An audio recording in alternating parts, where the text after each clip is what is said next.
Good afternoon, and thanks for coming to Thanks for Coming. As always, I'm your host, Scott, and we're back for a rare edition of Scott's Thoughts. I wanted to come back on and talk a little bit about the dating world. And I've been noticing that there have been a lot of issues in the dating world, especially after COVID and things like that. And I'm more talking about specifically the Jewish dating world. That's just more what I'm familiar with, but I know that a lot of it does translate with the rest of the dating scene. That yes, Jews have their own issues, but it's no different than, I would say, the rest of the world. But there are certain things that make it maybe a little bit difficult when you have about, I think it's 16, 17 million people, and you have a lot of insular communities and difficulties. I posted on Facebook the other day asking, why is Jewish dating so hard? And I'm pulling this up, and I'll probably have a screenshot of something on here. So, why is Jewish dating so hard in the Phoenix area right now? I'd like to understand what is stopping people from finding a partner or even a date. And I got a wide spectrum of answers. Most interesting would be that a lot of women responded more than men. I will say that I found that a lot of men aren't as vocal because, and this is just coming from me, mind you, everything I'm saying here, this is all my opinion and where I see things. So if you disagree, let me know and put it in the comments and let's actually have a conversation, and I'll be happy to address it in the next episode. A lot of men, I find, don't want to talk about how tough it is for dating because it's a constant struggle. A lot of women think, oh, no, if you're good, you're this, you're that, you should have no problem. But in all reality, men are not receiving this same quality of courtship that women are. And this is just an inherent fact. Our society, the world, well, I'm going to say US society, has made it that the man courts the woman. And that's just how it is. We all understand psychologically and socially why that is. Most women want to be protected by a man. Men are created with more testosterone, muscle, things like that, because they were the protectors and then mothers were the nurturers. And that's just little basic biology. This isn't me trying to push any agenda, but the reality is men and women are different. And that's important to recognize. And I think that that gets lost in the quest for equality when we aren't equal, rightfully so. I mean, I don't have the same reproductive system as my wife, and that's okay. And so there are added benefits and added hindrances that come with that. And so we have to understand those things, that when in the dating world, men and women have it very differently. So some of the things that came up were that there's a lot of superficiality. There is difficulty on the dating apps. Let's see. One person mentioned about people are not ready for a relationship. And I wanted to start with, I think that there is a very big problem with the expectations of dating. And I experienced this when I was dating. And mind you, this has been a while. So it's been since 2020, thankfully. I struggled with, I just needed to meet people. Okay. At the end of the day, we can have all the dating apps in the world, but that doesn't do anything if we don't actually meet people.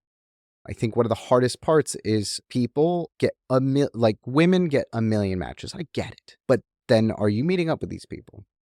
And vice versa with the men, getting two or three and hoping that they get a date. And so you have this really big divide of women with too much and men with not enough. And of course, let's be real, testosterone is a pain in the butt and it makes you want the other gender. This is biologically there to make sure that you procreate. And so it's tough because society and just people in general tell you, calm down, whoa, you have to be in a relationship. And we're like, cool, where are the people? Now, on the other side, there are women that are having the same issue where they can't get quality dates. They can't get dates. They may have whatever it is that is stopping them. And I agree. I think there needs to be a new norm when it comes to dating. I think if you are dating for marriage, and this is me telling myself advice that I would have given myself before I found Casil. And this is what might have helped me feel more targeted, more ready for dating for marriage. And I can tell you honestly that I was dating for marriage, but I didn't understand what that actually meant. Now I do, and there's a huge difference. If you are looking for someone to marry, you should make it very clear in your profile that you are dating for marriage. Make it abundantly clear that you are doing this. Number 2, we need to normalize 15, 30-minute dates. You don't have to commit to an evening. You don't have to commit to an hour. 15, 30 minutes. I truly believe that in the first 15 to 30 minutes, you can know everything you know about that person. You don't need 3 hours. You don't need a 2-day date. 15 to 30 minutes. I can tell you wholeheartedly, within the first 15 minutes, I was absolutely blown away by Casil, and I was like, this is the one. And I had to go on another date just because I was so worried it was a fluke. Fun fact, wasn't. But I can tell you, the first 15 minutes, I sat down, she had already ordered food, she had already started eating. I was like, this is great. You don't wait for the food to get cold. Thank you. She smiled the whole time. It was a great conversation, you know. And I've been on dates where within the first 5 minutes, you sit down and you're like, this is not going to be a good date. And then you're stuck for an hour. Now, don't get me wrong. Those dates were very important. They really helped me see where I needed to be in my relationship world. But those dates could have ended in 15 minutes. I think we need to normalize this. I think we need to make it that if it sucks, you can end it and you don't have to be there. Now, there are some people who would say, well, the matchmaker from the Jewish matchmaker, she says, date him till you hate him. And I agree with that when you're trying to understand what you want or what you need. But if you know where you're at and what you're looking for, I sometimes find that it could, especially for a lot of women, you're wasting a lot of time. And I don't think that you necessarily need to go on a second date if you're like, it just wasn't right. Now, maybe the second date, things changed. Maybe the first date, they were off their game. They were very nervous. They hadn't been on a date in a while. Okay, that's totally fine. I get it. But I also know that you have to have some chemistry. You have to be able to talk with that person. You have to be with them. Big example I use a lot is I went on a date and the girl said, I don't like music. And I was like, what does that mean? Like, I love music. Literally have music on most of the time when in the car, whatever. I love music. And she's like, I don't like music. And then, of course, the top 40s played throughout the entire date, and she didn't know a single song. That was an absolute no. I knew with that before I ordered my chicken tenders. Like, I knew that. Absolutely knew that. Why am I staying there for the whole hour-long date when I know it's not going to work? Now, some people might say, well, you got a better understanding. Now you know what you like and you don't like. Okay, agreed. But I also like the last 45 minutes of that date. Did I gain anything? No. So that's my first point. Second, I really don't think people are ready for dating for marriage. I truly don't think they are. And the way I know is a lot of the people that have complained have not done work on themselves in multiple facets. I spent many years, and I still am, in therapy. When I met Casil, I had been already in therapy 6 strong years. And when I say 6 strong years, I mean every week, pretty much, for 6 years, I saw a therapist. If you have not gone to therapy, you do not understand that is like running a marathon through mud with baggy clothes and everyone just thinks you sit and talk there. No, you really work on yourself. It is a lot of you coming to terms with things that you do, the things that you are, the way that you've done things, just everything. And you have to really confront yourself in the mirror. So that's first on that. If you haven't done therapy and you're not getting the people, do therapy. You will 100% find the love of your life if you actually stick to therapy and work on it. And actually work on it. And I'm not talking about you go for a few months and okay, whatever. No. I'm talking about working on it. I'm talking about you come out of a session and you are bawling your eyes out because you hate everything and you have realized that what you thought was the truth was not, and you are so angry because what you want does not align with what your actions have done. Okay? You haven't experienced yourself until you say, well, I thought I was doing blank, and your therapist goes, no, you weren't. Don't lie to us. Don't lie to yourself. You were doing it for your own self-interest. Okay? Go to therapy. Number 2, work on yourself physically. I can say honestly, I did not do that. I did not understand that I was not in the best shape. I was definitely not at my peak body, and I should have worked more on myself. But I also didn't know I needed to. I had started to work on my health by eating more vegetables and things like that, stopped drinking right before I met Cecile. So I did notice that, but you really have to take that into mind. You have to give the other party a reason to say hi to you. If you struggle with conversation, having good looks, working on yourself, working on your body is a great way to have an introduction, because you can always improve how you talk and how you communicate, and you can always improve your body. If you are not in tip-top shape and you are looking for somebody and you have not found them, get your butt to the gym and figure out ways on being healthier. Just flat out. And I know that a lot of people are going to say, well, you should love your body and all this. No, I disagree. Let's all be real. People who are in shape and are fit are generally more attractive. And I understand that people might really not like to hear that, but they are. We all know how many people on your Facebook feed are talking about how they are in so much better shape, and you see those pictures and you're like, oh my gosh, they look so much better. It is real. Do it. If you have teeth you need to work on, go to the dentist. Work on your teeth. That is the number one thing. If you do not have a good smile, that is literally telling the person that I do not care to brush my teeth twice a day for 2 minutes. I do not care to go see the dentist twice a year. And do not tell me it's cost or anything like that. Most insurances, if you can get it, do cover dental. Do it. Do it. Make yourself look amazing. You can't want them to look perfect and you look like a schlub. You just can't. And I will very much agree. It is hard. It is not easy. I am working on going to the gym and it sucks and it's tough and it's not easy.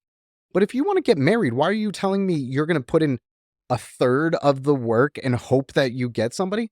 No. I need to put every ounce of my soul and my love and just pain and struggle and work to marry Cecile. So you can't tell me that, oh, it's too much work. What do you think marriage is? Anybody who tells you their marriage is easy? Complete liars. Complete liars. Marriage is a work in progress every single day. It is never complete. You are always working. You are always trying to make it better. So if you tell me that going to the gym is too difficult because you don't want to do it because it's hard to get into a blah, blah, blah, blah, blah, don't be in a relationship. If you can't commit to bettering yourself, why should you commit to bettering an us? It's a me to we. If you are still working on yourself, and this is where I disagree with some of dating aspects. I do think that you should date for 6 months or a year. I don't necessarily agree with knowing somebody within 2 weeks, a month of dating. And I understand that that works for a lot of people in a lot of cultures, especially the Jewish world. I just don't think you can. And I think that you should have to choose to be with somebody and make it work, not have to make it work. And there's a very big difference. And I think that as much as we talk about, okay, you get married, you work through it, you grow together, what happens if you grow apart? And there's a big stigma with getting divorced. As much as there is a low divorce rate in the Jewish world, there's a stigma, and it's really tough. I would rather have the option, and this is what I talked with Casil. I'd rather have the option to say no before the commitment than after. And it helped. I had to work on things with her because if I wanted to get married, I had to make it work. But you should go out and you should see them for multiple times. Relationships are work. You need to work on yourself. Work on it. And it will pay off in every way you can imagine. The last thing is go to every event. I have no sympathy for somebody who says, I can't find somebody Jewish and I'm only on the dating apps. I'm sorry. You're never going to find somebody. I got lucky. I got so lucky. I met Casil 3 years before, and I was a bro. She had nothing to do with me. She didn't want that. And I agree. And listen, I had my fun. I did my stuff, but I was a bro. I was not her right fit. And 3 years later, after I'd worked on myself, I realized I wasn't having the meaningful relationships I wanted. After I realized my health I needed to understand eating more vegetables. I had to understand being sober more. I met Casil, but I only met her because I went to every event. Yes, it was at Moishe House. Yes, I rolled out of bed and walked into the living room when I was living there, but I went. I didn't have to. I wasn't a part of the Moishe House board. I was just paying rent, but I went. Anyone that I know that has been married in the last year, 2 years, has met their person at an event. We have a couple that just got married in January. They met at a Chabad event. I am so surprised they never met before, but they were both single at the right time at the event. And that's just what happens.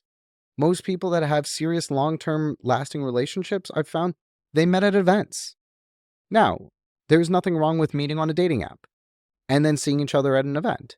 But if you're not going, you're literally, there's 16, 17 million Jews. If you're not at every single thing hoping that there's somebody new, you're never going to find them. And there was a comment that I didn't like on the thread that talked about a lot of them are religious events. You're Jewish. It's an ethno-religion. It's a culture. It's a group. I mean, Jews pray 3 times a day. We have kosher homes. We have Shabbat. We have commandments. If you are not going to events because they're too religious, then you're not going to find a Jewish person. You're going to find a secular person who is barely Jewish. And it's just going to be a reality. And I get that it might not be your thing, but if you're not willing to go to any of the events because it's Shabbat at Chabad and it's religious, I don't feel sorry for you not meeting somebody. If you're Jewish, that comes with the territory. You don't have to celebrate Shabbat because you think it's a holy day. You can celebrate Shabbat because it's cultural. Change your view on it. But you have to go. Shabbat dinner is where I met most people, friends and people I dated, with Shabbat dinner. And this is coming way before I became Shomer Shabbat. Shabbat dinner is religious. It is the day of rest. You were supposed to have a meal. There are certain things you're supposed to do. But, okay, see it as a cultural thing. But that's where you're going to find people. Most people at Chabad are not Shomer Shabbat, are not kosher. Most of our friends aren't. We only recently have friends that are more religious, but, I mean, at the end of the day, Jews are Jews. So you're going to have religion, but go to events. Go to every single event you can go to. It is incredibly important. The last point I'm going to talk about, and I'm going to keep this one a little bit more brief, but if you have thoughts on this one, because I know this one's going to be tough, put it in the comments and let's talk. The Jewish community is small. People talk. And unfortunately, as much as we're not supposed to spread Lashon Hara, things happen and people maybe talk about you not in the greatest light. And I'm saying this as someone who I I did not have a great reputation. It's tough. But if you are putting work into yourself, reputation will go away. I can tell you that it takes a lot of work, but if you are known as the creepy dude, the weird dude, whatever it may be, or you're the girl who does X, Y, and Z, be self-aware and fix it. If people are talking about you and stopping you from dating people, then that means that you're doing something wrong. That means that you're at fault and you can't blame the other gender. This has been the biggest thing I've noticed with the dating world is everyone wants to blame the other gender. The only person you have control over is you. And if you are not improving yourself, not the other gender's fault. There are 2 reasons at this point in my life that the relationship would not work. And that is A, we were not a good fit. And that should always be an option. That should always be understood. Or B, I did not communicate or was not self-aware about something. Those are the only 2 reasons. It's not because women just don't give guys a chance or there's no good guys. No, there are. You've got to go to everything. You've got to meet them. And yeah, a lot of people aren't great dates. It sucks. It's hard. It's a lot of work. But if you stop because some person was weird and you're like, okay, all guys are like that, all girls are like that, that's why you're single. You've now stereotyped an entire gender. No. But yes, there are people that suck on both sides. There are women who want to go on a date just so they can get a free meal. Let's be real. And anyone who disagrees with that, there are. There are men who ask very inappropriate questions that they should not ask. They are not self-aware. There are people who treat waiters and waitresses with disrespect. Yeah, this is all real. What I'm saying is you can always change the reputation in what you have. It is not the other side that is the problem. The biggest thing you have to ask yourself is, if women are all the problem and men are all the problem, then why are you all single? If they are both the problems, then everybody should be single. But clearly that's not happening. And if you really don't know, go ask one of your friends and say, what are ways that I can improve? Now, this is the most difficult conversation and probably something that most people won't do. I didn't necessarily do it with my friends. I did it with my therapist. That's why I went every week. I knew there was ways to improve. I said I wanted X to happen, and he said, well, you're doing, A, B, and C, and those aren't going to get X. And I had to change. But if you want the update, you want to know how to get those people, ask your friends. Ask the opposite gender and say, hey, if I could do one thing to improve myself that would make me more attractive to a mate, what would it be? Maybe you suck at dialogue. Maybe you suck at just bantering. Okay, practice. Learn how to be more self-aware. I know this doesn't come easy for everybody. People are weird. People have their different quirks. It's not easy. It's not easy to change how you talk. Not easy to better understand. But if you can't communicate on a date, well, why is that the woman's fault? Well, she didn't get my joke. Your joke sucked. If she didn't get your joke sucked. I'm sorry. Don't tell me that. Your joke was awful. So don't tell it again. I mean, why are you blaming her? Or a girl? He didn't pay for the meal. He didn't do blank. He didn't ask me about this. He's struggling. He doesn't know what's going on. He's really having a hard time. I don't know. But work on yourself. At the end of the day, you're the only one who can make it right. This was a lot for Scott's thought, but I think this is the beginning of a conversation. And I'm really curious what people's reactions are to this. And I know that most people aren't going to get to this point or listen, but tell me what your reaction is. I really think that there is a way to improve the dating world. I don't think it's dating apps. I think it's self-improvement. And if you disagree, let's talk about it. What questions you have, and I'll answer on the next episode.